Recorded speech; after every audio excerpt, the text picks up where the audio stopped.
brought you by Silver Pumps and Motors. Top quality और consistent performance के लिए सिर्फ सिल्वर पंप्स नाम याद रखना। వీకెండ్ వచ్చిందంటే చాలు విరుచుకు పడుతున్నారు మత్తుగాళ్ళు. రేవ్ పార్టీలతో రచ్చ రచ్చ చేస్తున్నారు.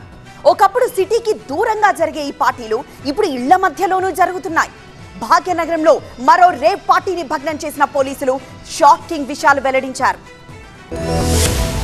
హైదరాబాద్ లో మరో రేవ్ పార్టీని పోలీసులు భగ్నం చేశారు.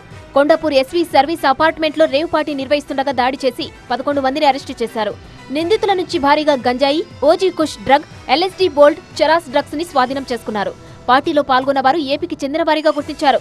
అరెస్టు చేసిన వారిలో మంగళగిరి, విజయవాడ, కాకినాడ, రాజమండ్రికి చెందిన వారు ఉన్నట్లు గుర్తించారు. 2 కేజీల గంజాయి, 50 గ్రాముల ఓజీ కుష్ డ్రగ్, 11.57 గ్రాముల మ్యాజిక్ ముష్రూమ్, 1.91 గ్రాముల చెరస్ డ్రగ్స్, 2 కార్లు, 11 సెల్ ఫోన్లు స్వాధీనం చేసుకుని విచారణ ముమ్మరం చేశారు. వీకెండ్ సందర్భంగా రేవ్ పార్టీని నిర్వహించింది అశోక్ నాయుడు అని పోలీసులు చెబుతున్నారు. ఇక ఈ రేవ్ పార్టీకి సంబంధించి రాజకీయ కోణాలు సైతం బయటపడుతున్నాయి. రేవ్ పార్టీ సందర్భంగా 2 కార్లను సీజ్ చేసిన పోలీసులు అందులో ఒక ఫార్చునర్ కారుకు లోక్సభ ఎంపీ స్టిక్కర్ ఉండడం ఇప్పుడు చర్చనీయాంశమైంది. ఆ కారులో ఎవరు వచ్చారు, ఆ ఎంపీ పేరేంటి అన్న అంశాలపై పోలీసులు దర్యాప్తు చేస్తున్నారు. అశోక్ నాయుడికి రాజకీయ నేతలతో ఉన్న సంబంధాలపై పోలీసులు ఆరా తీస్తున్నారు. అలాగే పార్టీ కోసం డ్రగ్స్ ను డార్క్ వెబ్ ద్వారా కొనుగోలు చేశారని, పార్టీ మొదలైన 10 నిమిషాల్లోనే అందరినీ పట్టుకున్నామంటున్నారు ఎక్సైజ్ పోలీసులు.